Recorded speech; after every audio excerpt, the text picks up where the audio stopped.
ఎన్టీఆర్ వర్ధంతి బాగా గుర్తుంది.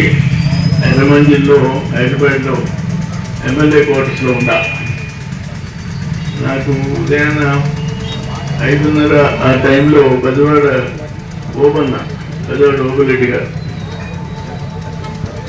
ఓపిరెడ్డి గారు ఫోన్ చేశారు. ఏంది ఈ టైంలో ఎక్కువ ఉన్నాయి ఫోన్ చేస్తున్నాడు అనుకుంటే, నీకు తెలుసా అన్నాడు. ఏంటి అన్న, ఎన్టీఆర్ గారు చనిపోయినాడు, పెద్ద ఆయన, షాప్లోకి వెళ్ళిపోయినాం. తర్వాత అక్కడికి వెళ్ళాం, క్రిమేషన్ దగ్గరికి వెళ్ళాం. ఏదేమైనా ఆయన ఒక యుగ పురుషుడు. ఆయనతో కూడా నేను జిల్లా అధ్యక్షుడిగా గండిపేటలో ట్రైనింగ్ తీసుకున్నా. వారం రోజులు గండిపేటలో ఉన్నాయి. తర్వాత జిల్లా అధ్యక్షుడు. చాలా వ్యతిరేక ఉద్యమం. నేను పోయి పిలిస్తే బిఆర్ కాలేజీలో వచ్చి బహిరంగ సభలో మాట్లాడా.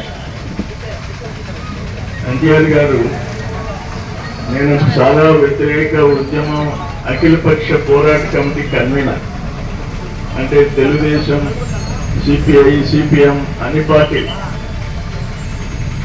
అప్పుడు భారీ సభ విపరీతంగా జనం వచ్చారు. ఆయన మాట చెప్పాడు, నేను ముఖ్యమంత్రి కాగానే చాలా నిషేధిస్తాను అని చెప్పాడు. మద్యపాన నిషేధం కూడా చేస్తానని అనౌన్స్ చేశాడు. సీఎం కాగానే సారా నిషేధంతో పాటు, సారా ఈయన అనౌన్స్ చేసిన తర్వాత విజయభాస్కర్ రెడ్డి సీఎం, ఇంకా ఎన్టీ రామారావు నిషేధిస్తాడు, మనమే చేస్తే పోతే 2-3 నెలల్లో సారా నిషేధించాడు. ఎన్టీఆర్ గారు ముఖ్యమంత్రి ప్రమాణ స్వీకారం చేయగానే 94లో మద్యపాన నిషేధం కూడా చేసి పరిచయం.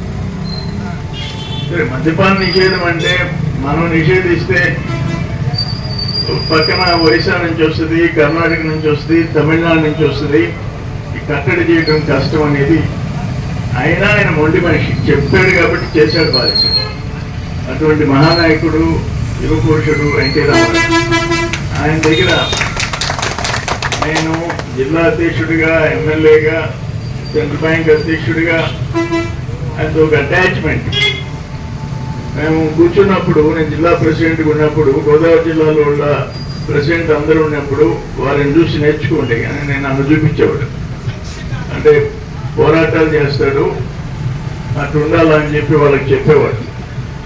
అంత అభిమానం నేనంటే.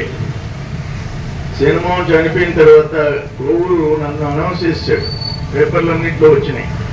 నేను వెళ్ళి, అయ్యా Gudur division Nedurumalli Nallapareddy cinema group అంతా మనకి అవసరము, ప్రసన్నకి టికెట్ ఇస్తామంటే ఫస్ట్ డే అసలు ఒప్పుకోలే. చంద్రబాబు నాయుడు గారు, దగ్గుపాటి వెంకటేశ్వరరావు గారు తిరిగిపోతే నువ్వు ఒప్పించాల్సిందే ఆయన్ని అని చెప్పారు. సెకండ్ డే అతి కష్టమైందో ఒప్పిస్తే ప్రసన్నకి టికెట్ వచ్చింది. ఈరోజు ఆయన ఏదేదో మాట్లాడుతున్నారు, ఆయన అనవసరం. నేను ఏమంటానంటే, ఆయన ఏ టెన్షన్ అయినా సరే ఒక ₹2 కిలో బియ్యం ఎవరు మొదలు పెట్టారు? రేషన్ ఎన్టీఆర్. ఒక ₹30 పింఛన్ ఎవరు మొదలు పెట్టారు? ఎన్టీఆర్. మహిళలకి ఆస్తి ఎవరు ఇచ్చారు? NTR. Land mortgage bank, central bank రెండింటిని సింగిల్ విండో సిస్టమ్ చేసింది ఎవరు? ఎన్టీఆర్.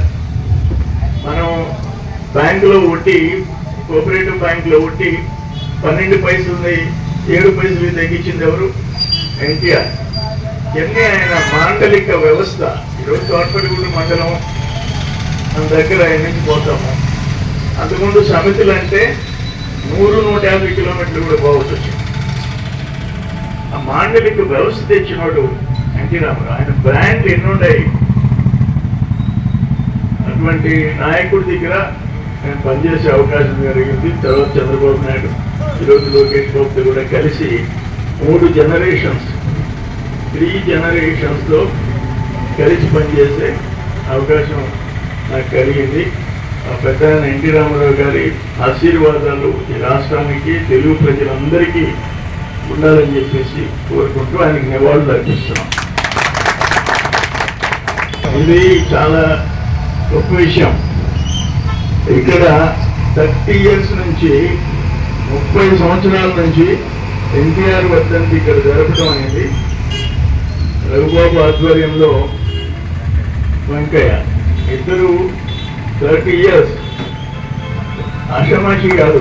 ఒక సంవత్సరం కాదు, ఒక సంవత్సరం మనం చేయలేకపోవచ్చు. అది కాకుండా ప్రతి సంవత్సరం అన్నదాన కార్యక్రమం కూడా ఉంది.